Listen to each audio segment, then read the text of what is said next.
दोस्तों, आज का विषय एक बेहद गंभीर और दर्दनाक है।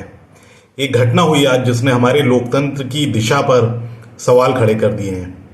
एक वकील ने सुप्रीम कोर्ट के मुख्य न्यायाधीश पर जूता फेंकने की कोशिश की। जी हां, आपने सही सुना। यह सिर्फ एक हमले की चौंकाने वाली घटना नहीं है, बल्कि जातिवाद की अभिव्यक्ति है। जब कोई वकील जो न्याय और जो कानून का संरक्षक होना चाहिए बेअदबियों की हद तक जाता है, तो यह संकेत है कि असली समस्या सिर्फ व्यक्तिगत क्रोध की नहीं, समाज की उस मानसिकता की है जिसमें नीचे देखते रहने की प्रवृत्ति गहरी है। अब सवाल उठता है, क्या इस हमले की जड़ में जातिवाद नहीं है? क्या यह घटना इसलिए हुई क्योंकि हमारे सर्वोच्च न्यायालय की सबसे ऊंची कुर्सी पर एक दलित मुख्य न्यायाधीश बैठे हैं और कुछ वर्ग इसे बर्दाश्त नहीं कर पा रहे हैं? जी हाँ, ये सोचना पागलपन नहीं, बल्कि सच्चाई को पहचानना है। जातिवाद अब सड़क से उठकर सुप्रीम कोर्ट तक आ गया है।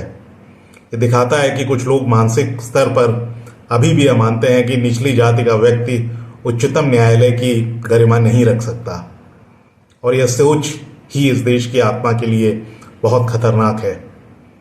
हमारे संविधान ने हमें न्याय, समानता और गरिमा का वादा किया है, लेकिन आज जब किसी को बर्दाश्त नहीं कि दलित, पिछड़े या सक्षम व्यक्ति देश की सुप्रीम कोर्ट की सर्वोच्च कुर्सी पर हों, तो यह वादा दरकिनार हो गया है। आप सोचिए, अगर कानून के संरक्षक ही कानून का अपमान करेंगे तो आम नागरिक फिर कैसे सुरक्षित रहेगा?